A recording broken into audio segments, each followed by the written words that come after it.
सच्चा प्यार किस्मत वालों को मिलता है। नमन न्यूयॉर्क अपनी बिजनेस मीटिंग के लिए गया था और अब वहाँ का सारा काम ख़त्म करके आज इंडिया लौटा था। नमन मुंबई एयरपोर्ट पर इंतज़ार कर रहा था अपने ड्राइवर का, क्योंकि उसके ड्राइवर ने बोला था कि वो एयरपोर्ट पिक करने के लिए आने वाला है। काफ़ी टाइम हो गया था, लेकिन वो नहीं आया और ना ही उसका कॉल लग रहा था। कुछ देर बाद नमन का फ़ोन भी स्विच ऑफ हो गया क्योंकि चार्ज नहीं था। इंतज़ार करते करते बहुत टाइम हो गया था, तो नमन ने सोचा कि वो टैक्सी से ही चला जाए। फिर वो अपना सारा सामान लेकर एयरपोर्ट से बाहर निकला और टैक्सी की राह देख रहा था कि कोई आए। तभी एक टैक्सी आते देख नमन उसे हाथ दिखाकर रोका और जैसे ही बैठने गया तो एक लड़की दूसरी साइड से टैक्सी में बैठ गई। नमन ने कहा कि ये टैक्सी उसने रोकी है, तो वो बोली तो क्या हुआ, बैठी तो मैं हूँ ना आपसे पहले, दूसरी टैक्सी ले लो। नमन ने फिर उससे कहा कि आप किस तरफ जाना है। उसने कहा मैं कहीं भी जाऊँ, आपको उससे क्या मतलब। उसका ये सब सुन के नमन को थोड़ा गुस्सा आने लगा। एक तो मैं कब से इंतज़ार कर रहा था, ड्राइवर नहीं आया मेरा और ये इधर मुझसे बहस कर रही है। फिर नमन भी टैक्सी में बैठ गया और बोला भैया चलो। वो लड़की ज़्यादा कुछ नहीं बोली और आगे चल के उसका घर आ गया, तो वो नमन से पहले ही उतर गई और नमन आगे निकल गया टैक्सी में। फिर जब नमन को प्यास लगी तो वो पानी पीने के लिए पीछे वाली सीट से पानी की बोतल लेने गया, तो देखा उधर एक छोटा सा हैंड पर्स था जिसमें एक पैन कार्ड, आधार कार्ड और एक छोटी सी डायरी थी। वो पर्स उस लड़के का था। नमन ने ड्राइवर को बोला कि देखो ये उस लड़की का पर्स इधर छूट गया है, तुम इसे पुलिस स्टेशन में जाकर जमा कर देना। फिर वो ड्राइवर बोलने लगा कि नहीं साहब, मैं नहीं पढ़ना चाहता ये पुलिस चक्कर में। वो 10 सवाल पूछते हैं, बार बार पुलिस स्टेशन बुलाते हैं। मैं ठहरा एक ड्राइवर, दिन भर गाड़ी चला के कुछ पैसा कमाता हूँ। अगर पुलिस स्टेशन के चक्कर ही काटते रह गया तो खाऊंगा क्या। साहब ये काम आप ही कर दो, आप पुलिस स्टेशन जाकर जमा करा देना। फिर नमन ने सोचा ठीक है, मैं एक जिम्मेदार नागरिक होने के कारण ये तो कर ही सकता हूँ। और फिर नमन का घर आ गया। नमन ड्राइवर को उसका किराया देकर उतर गया। नमन के घर में नमन के अलावा उसकी मम्मी पापा रहते हैं। नमन उनसे मिला, उनका हालचाल लिया और पूछा कि ड्राइवर आया क्यों नहीं एयरपोर्ट पर मुझे लेने। तो माँ ने बताया कि रास्ते में गाड़ी ख़राब हो गई थी, उसने तुम्हें कॉल किया लेकिन तुम्हारा फ़ोन ऑफ था। तो उसने घर पर कॉल करके बताया कि वो गाड़ी ठीक कराने के लिए जा रहा है।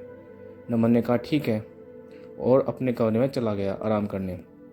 जब नमन शाम को सोकर उठा तो अपना कमरा ठीक करने में छूट गया, जो कि बहुत बिखरा हुआ था। तभी नमन को वो लड़की का पर्स दिखा जो उसे गाड़ी में मिला था। नमन ने उसे खोला तो उसमें डायरी थी।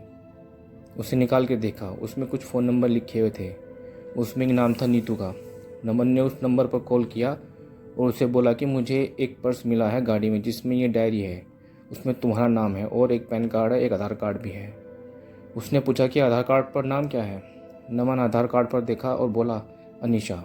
तो सामने से वो लड़की बोली हाँ ये मेरी दोस्त का पर्स है, वो मुझे बोली थी कि उसका पर्स कहीं खो गया है, मैं उसे बता देती हूँ और आपका नंबर भी दे देती हूँ, वो आपको कॉल कर लेगी। नमन ने कहा ठीक है। थोड़ी देर बाद एक नंबर से कॉल आता है। फ़ोन उठाते ही सामने से एक लड़की बोलती है मेरा पर्स आपके पास है। नमन ने कहा आप कौन। तो वो बोली वही जिसका पर्स आपके पास है, जिसमें मेरा कुछ ज़रूरी सामान है। नमन ने कहा हाँ मेरे पास है, तुम उसी टैक्सी में भूल गई थी। वो बोली हाँ कल आप मुझे दिल्ली कैफ़े में मिलकर उसे लौटा सकते हैं। मैंने कहा हाँ। वो थैंक यू बोलकर कॉल रख दी। अगले दिन नमन कैफ़े गया उसका पर्स लौटाने के लिए। नमन सही टाइम पर पहुंचा था लेकिन अनीशा लेट थी। नमन रुका था उसके लिए। कुछ देर बाद वो आई। आज वो बिल्कुल अलग ही लग रही थी कल से। उसके लंबे घने बाल थे जो खुले हुए थे। उसने सफ़ेद और नीले रंग का सलवार कुर्ता पहना था। कानों में सुंदर से झुमके भी थे। नमन उसे बस देखता ही रह गया। वो धीरे धीरे नमन की तरफ चली जा रही थी। नमन का ध्यान ही नहीं था, वो बस उसे देखे जा रहा था। फिर वो बोली हेलो, ध्यान कहाँ है आपका, मैं कुछ पूछ रही हूँ। तो नमन जल्दी से उठकर गया और बोला हाँ आओ, मैं तुम्हारा ही वेट कर रहा था। वो बोली हाँ सॉरी मुझे थोड़ा लेट हो गया। नमन बोला कोई कोई बात नहीं। फिर नमन ने कहा कॉफ़ी। वो बोली सॉरी अभी नहीं, मैं थोड़ी जल्दी में हूँ, आप मेरा पर्स दे दो, मुझे जाना है। नमन ने कहा हाँ दे दूँगा, थोड़ा बैठ के बात तो कर ही सकते हो। वो बोली ज़रूर लेकिन आज नहीं, फिर कभी। मैंने कहा ठीक है लेकिन याद रखना अपनी बात, अगली बार साथ में बैठ के कॉफ़ी पीना पड़ेगा, फिर मत कहना आज भी जल्दी में हूँ। वो बोली हाँ ठीक है, अब मेरा पर्स दे दो। नमन ने उसका पर्स दे दिया और बोला मैं तुम्हें कॉल कर सकता हूँ ना अगली बार मिलने के लिए। वो बोली हाँ, और चली गई। नमन कुछ देर वहाँ रुका और फिर ऑफिस चला गया। नमन पूरी रात अनीशा के बारे में ही सोचता रहा। नमन उसे भूल ही नहीं पा रहा था। नमन को उसकी एक बात याद आ रही थी। अगले दिन नमन के कुछ दोस्त मिले। वो उसे बोलने लगे कि चल आज पार्टी करते हैं, बहुत दिन हो गए हैं हम दोस्तों ने साथ में पार्टी नहीं किया। नमन ने कहा ठीक है, सब चल रहे हैं तो मैं भी चलता हूँ। फिर वो 5 दोस्त एक क्लब में गए। सब वहाँ बहुत नाचे साथ में, फिर थोड़ा ड्रिंक भी किया। तभी नमन की नज़र एक लड़की पर गई जो लगातार बहुत ड्रिंक कर रही थी। नमन ने ध्यान से देखा तो वो और कोई नहीं अनीशा थी। आज वो बहुत ही अलग लग रही थी। कहाँ उस दिन वो जब वो नमन से मिली थी तो सलवार कुर्ते में आई थी और आज वो शॉर्ट स्कर्ट और टॉप में है और ड्रिंक कर रही है। नमन तो बिल्कुल ही चौंक गया उसे देखकर। नमन उसके पास जा ही रहा था उससे बात करने के लिए कि तब तक उसका दोस्त उसका हाथ पकड़कर डांस करने के लिए लेकर चल गया। नमन की नज़र अनीशा पर ही थी, लेकिन थोड़ी देर में ही वो वहाँ से चली गई। फिर नमन ने उसे क्लब में इधर उधर ढूंढा लेकिन वो नहीं मिली।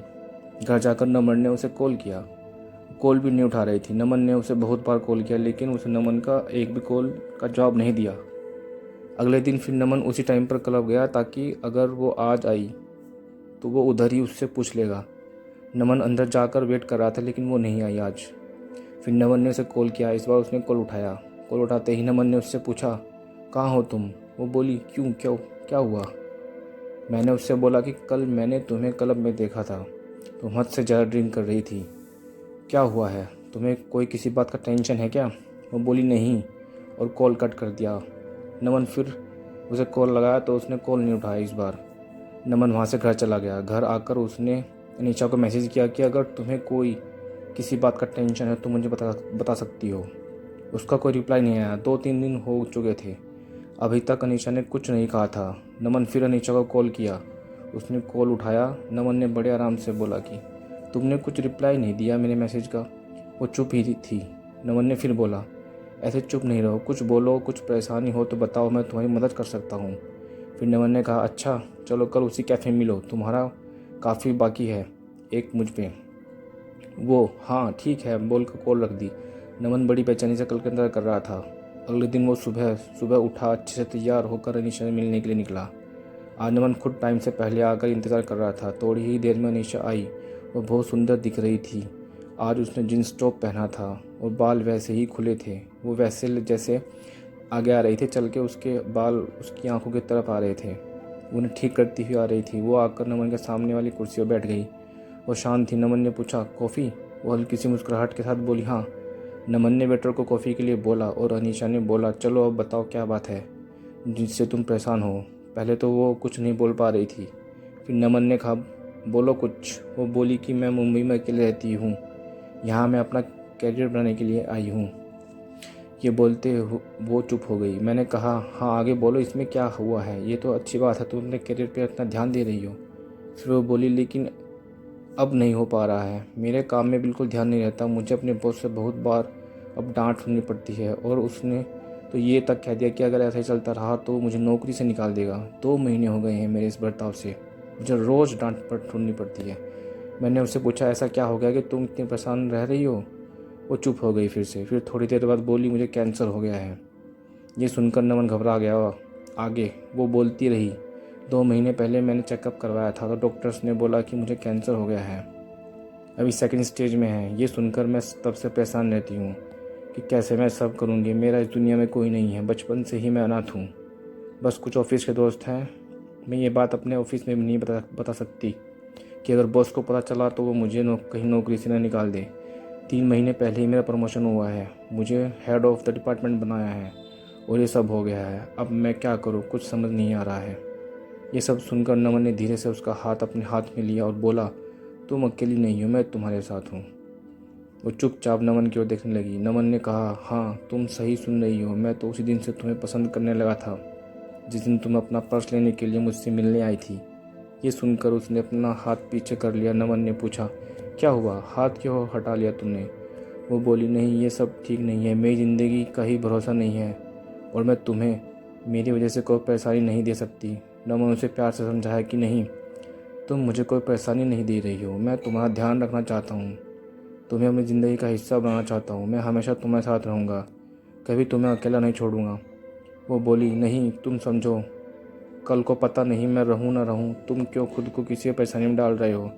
नमन ने उसे बहुत समझाया लेकिन वो नहीं मानी और चली गई। नमन उसके पीछे गया, उसका हाथ पकड़ के रोका और उसे कहा, तुम्हें कहीं भी किसी की ज़रूरत हो तो मैं हमेशा तुम्हारे साथ रहूँगा।